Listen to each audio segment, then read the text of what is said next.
All right, Reggie here. I am joined today by the man Leigh from Pop Evil. How's it going, man? What's up, man? It's good to be on. Thanks for having me. Awesome, man. Thanks for taking the time to talk to me, man. We're right on the verge, a couple weeks now. Onyx, 5/14, man. How pumped are you guys to get this album out finally? Couldn't be more stoked. I mean, we've been counting down the days. The band themselves, we haven't even been able to really enjoy the record yet because we're all waiting for the release day, just like the fans. Yeah, man. I had a chance to check this out, give it a good review last week, dude. Great, thank you. Yeah, the album is amazing. I appreciate it. Dude, there's like not one dull moment on this thing. It's crazy. We worked our tails off to make sure it was the next chapter, the evolution of our band. So I'm glad you like it. Awesome. Yeah, it's the follow-up to War of Angels, which was immensely successful. It's almost like you guys are getting bigger and bigger with each release and each single. Can you tell me a little bit about just kind of the journey you guys have had so far from the debut up to today?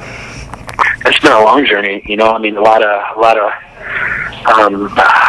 road testaments, to make sure we can just grind a lot on stage to, developing and growing as a band in the studio. The first two albums, it felt like there was a lot of people telling us what to do, and of course we were in a position not to really argue that because we didn't have anything. So of course we wanted to listen to, our peers and our managers and our label to, try to make everyone happy. Where this record, it was for the first time because of the success of the previous two albums, we were doing the album we wanted to do and the album we always wanted to do, and getting to experiment with sounds and different instruments that we weren't allowed to try last time just because of time constraints, just because of producer moves and label and management. This time, they finally let us do what we wanted, and therefore, we feel this is our best record just because it was the one we wanted to do. So for that reason, it's definitely our favorite.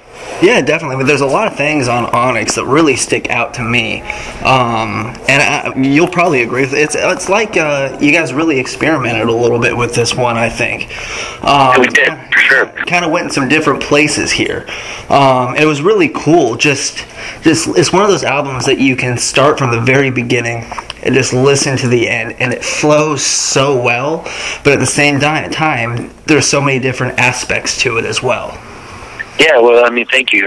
We spent a lot of work making sure that we put together an album that you could do exactly that. Start from the first track to the last track.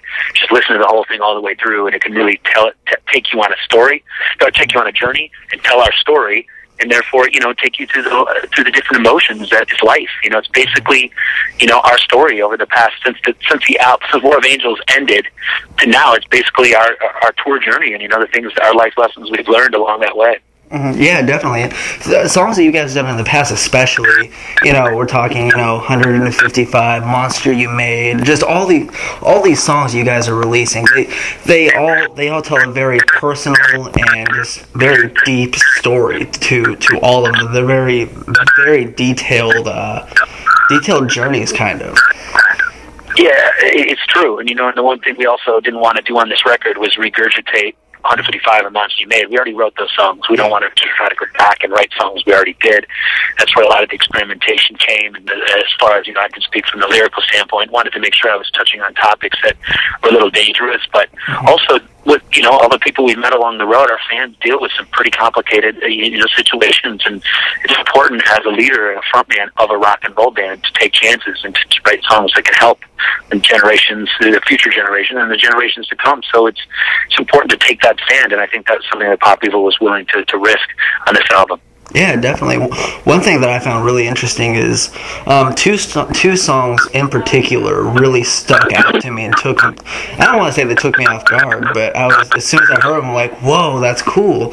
And with Beautiful, you kind of went a little bit of an electronic type sound, and with Divide, it's almost like not really rap, but quicker vocals, really, Yeah, I mean, it's just, I grew up, I rapped and all that stuff, but The Beautiful and Divide are two of my favorites on the disc, and basically it was just, I had a lot to say, it seems like, for example, Divide, separation, disconnect, all we got now, it seems like it was just, it started off as a poem, it just felt like all this, even though we've had success in rock and roll industry is in such a turmoil and in such a complicated state, it felt like, you know, separation, disconnect.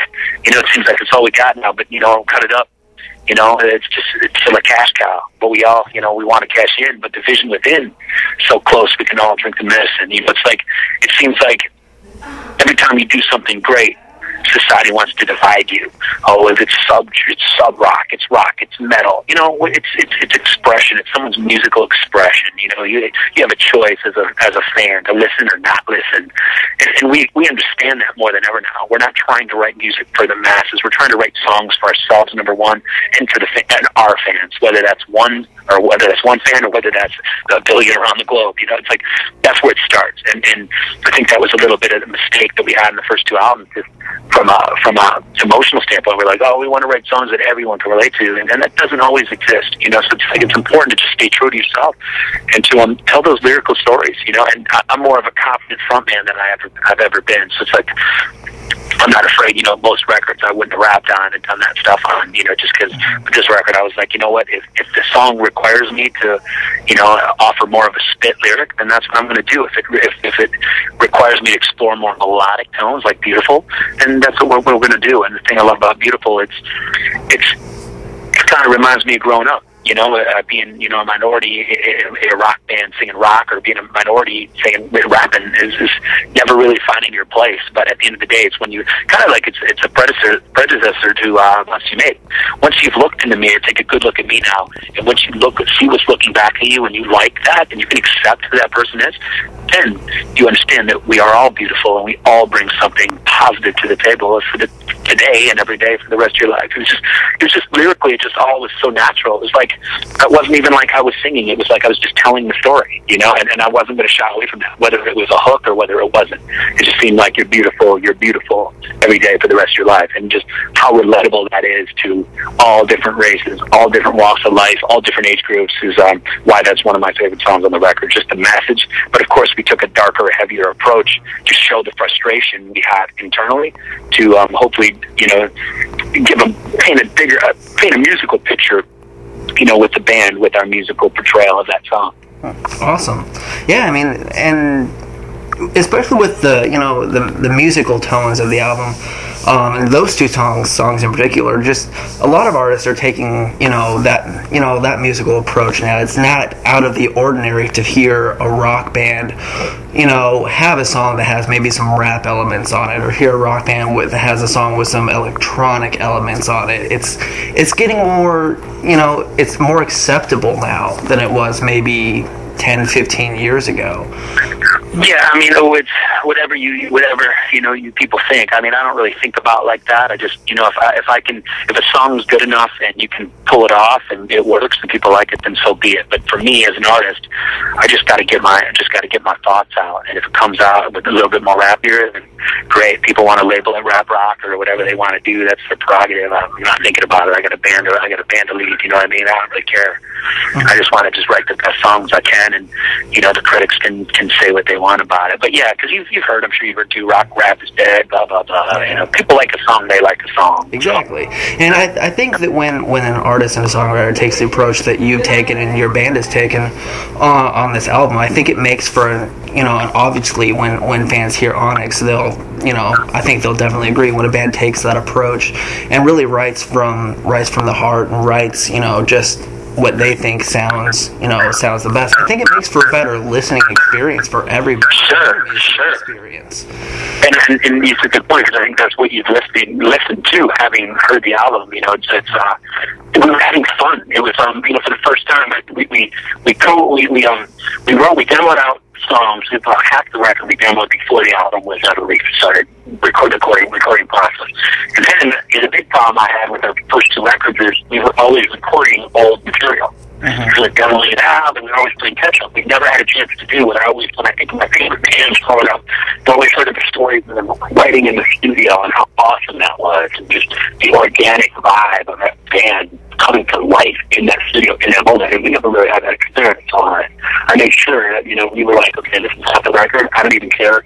And we have plenty of songs that we demoed that were older songs that we held off recording from there, because we're like, look, I don't even care. If we got to go back to them, we can go back to them. I want to write in the studio. And when we organically wrote in the studio, divine, beautiful, flawed, all those songs were conceived, and they would have never been conceived if we wouldn't try to give them a chance. So it's scary, as good as those songs are, or might be, until people hear them. The thought that if we would have been a little more organic on War Angels, what we would have written. So that was a big lesson learned for me and the guys, and it's important that, there's always something pure, especially when you see us live. I mean, some of these songs, are brand new to us, let alone the fans. So we're learning them for the first time, and we're having, indeed, more fun. So that comes across in the recording process, and I think that's what you're hearing. All natural. Like, the lyrics on Beautiful and on Divide are all like what I did right that moment when we were writing it. It's not like they were regurgitated. I wrote them a year ago, and I was trying to re-sing them. All that stuff in the moment being written at the same time. So it's an incredible experience. Awesome. And you guys are out on the road right now. You guys are playing a couple shows, a tour right now. Is that right? Yeah, nonstop. We went out with 3 Days Grace, and then, of course, Seven Dust, and then the festivals all summer long. So nonstop touring. Awesome. So when you guys are on the tour, on the cusp of a new album, obviously Trenches has been released, which just this week cracked the top 10 on Active Rock Radio, which is incredible. Awesome. How do you go about, are you playing mainly some older material? Are you playing a lot of stuff for the new album right now? Go ahead. I say, how are you balancing that? Well, for a new band, we don't really have time to sit home and practice for a month. We have to pay bills, we have to make a living, so it's important to almost got to practice and learn them on the road. But obviously, the album's not out yet, so we're not going to play a bunch of new stuff when people don't know it. We want to kind of, we're picking and choosing what songs to play live, and getting feedback from friends, close fans to the band, and kind of getting some feedback about what they want to hear, people who have heard the new record, and just kind of playing it by ear. Okay. We've got a CD release party coming on May 17th. Nice. So we're hoping to really showcase some of the new material after the 17th. Nice. And you just touched on it a little bit ago. We got festivals coming up. Some of them have already happened and already started. So we're kind of in the middle of festival season. But the biggest ones are yet to come. We're talking Rock on the Range, Carolina Rebel, all those. Especially Rock on the Range. You guys are no strangers to that festival. You guys, 2009, 2011, this year. Do you guys prepare, how do you guys prepare for the festivals and all of that? And what's your favorite thing about the festivals?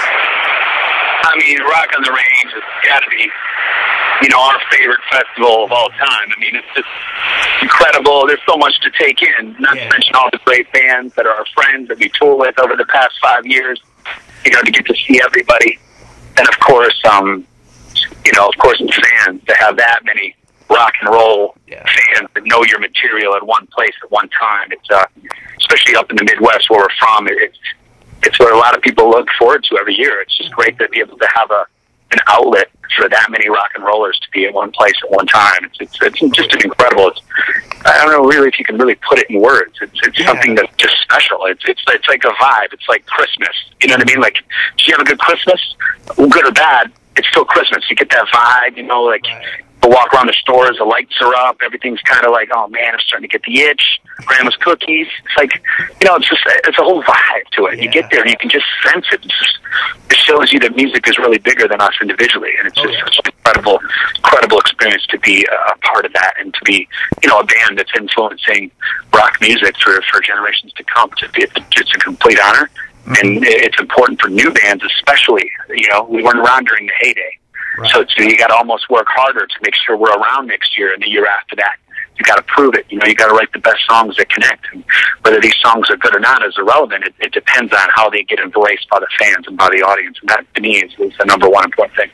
Yeah, definitely. I think maybe part of, there's, like you said, there's just something about Rock on the Range that sets it apart from the rest. And, you being from the Midwest, and me, I'm originally from Iowa in the Midwest. There's just something about rock in the Midwest. It's just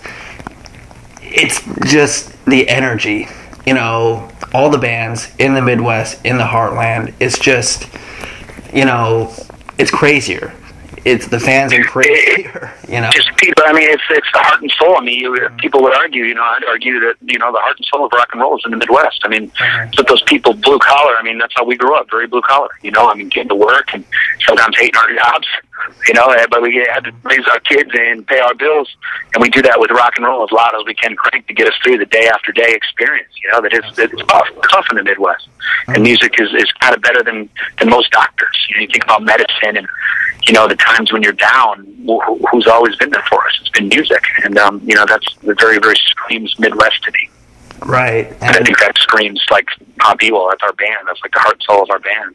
Yeah, definitely. You guys, I actually read yesterday. You guys are doing a contest right now for I believe for Rock on the Range. Fans can win a chance to introduce you at Rock on the Range, which, I mean, it doesn't get better than that. I mean, that's going to be awesome. Well, they also get to ride on our tour bus with us. Okay. Pretty cool. You know what I mean? So it's just a chance to give back to fans, give them a little bit of an experience. We know what it's like to be, like again today, we've been hanging out at Duck Dynasty all day. We get a privileged life. We get to do some things most people don't dream of doing in their lifetime, and it's important for us to try to give others as much of an opportunity to experience some special things and some amazing moments. I mean, that's what life's about. So some amazing moments that, inspire you to move forward every day. So I think that, again, I know we're a new band to some, but it's important to give back to those who have helped us, get to where we're at today. Right. I mean, yeah, go ahead. Right. I mean, new band or band that's been around for 20 years, Right. No matter how new you are, you're always going to have, those diehard fans, the, favorite band in the world, and for some people, having a chance to hang out with you on the tour bus, introduce you at a rock festival, that's going to be for some people, the most exciting thing that's happened to them in a long time, maybe ever. Yeah, it's going to be there's no doubt. Yeah, so I mean, a huge honor. Because when you get up and look at yourself in the mirror, you still see the same person that, I remember when I was 5 years old, just getting my first guitar. It's like, and now here we are playing for thousands at Rock on the Range. It's important to just remember where you came from. Always, don't matter how big, whether you're a band that's been out here 1 year or a local band that's playing cups, or whether you're, Metallica playing arenas. It's important to remember where you come from always. Right, definitely. Rock on the Range is it's like the perfect time for you guys. It's going to be less than a week after Onyx releases. Rock on the Range. It's going to be complete insanity. I can only imagine. And keep in mind, too, for Pop Evil, like, we've never really had a first single ever with full support of a label and all cylinders blazing. The first album, we released it independently, and then we got a record deal, which was Lipstick on the Mirror. Right. And then, of course, when Last Man Standing was released on War of Angels, we had all the turmoil with our, old record label. So this is really our first experience to have the full Pop Evil team behind the scenes. Everyone's 100% a go, and everyone's on the same page. So this is all new territory for the band. So how are you adjusting to all of that? I mean, obviously, it's a lot for you guys to take in. I don't think there's any adjusting. We're just kind of going with the flow. Just you tour so much. I mean, you live in a tour bus, which you're lucky to have. It's almost like a traveling jail cell. You know what I mean? It's like, you just see, tour bus walls. Where the world's going on around you, you're just seeing the interstate. So it's important to just stay focused to the task and just dive heavier into the music and hopefully let the music do what it's supposed to do. Awesome, man. I want to thank you so much for taking the time out of your day to talk to me. I appreciate it. Great questions. A great question. It was a good interview, so thank you for that. Thanks for taking the time. Thank you so much. Leigh, Pop Evil, check them out on the tour. Get to Rock on the Range. They'll be there. We'll be there. We're all going to be there. It's going to be a great time. Check them out. Can't wait. Thanks, man. Thank you, man. We'll hope to see you soon, brother. Oh, we'll see you at Rock on the Range. Sounds good, man. All right. See you then. Cool. See you then. Bye-bye.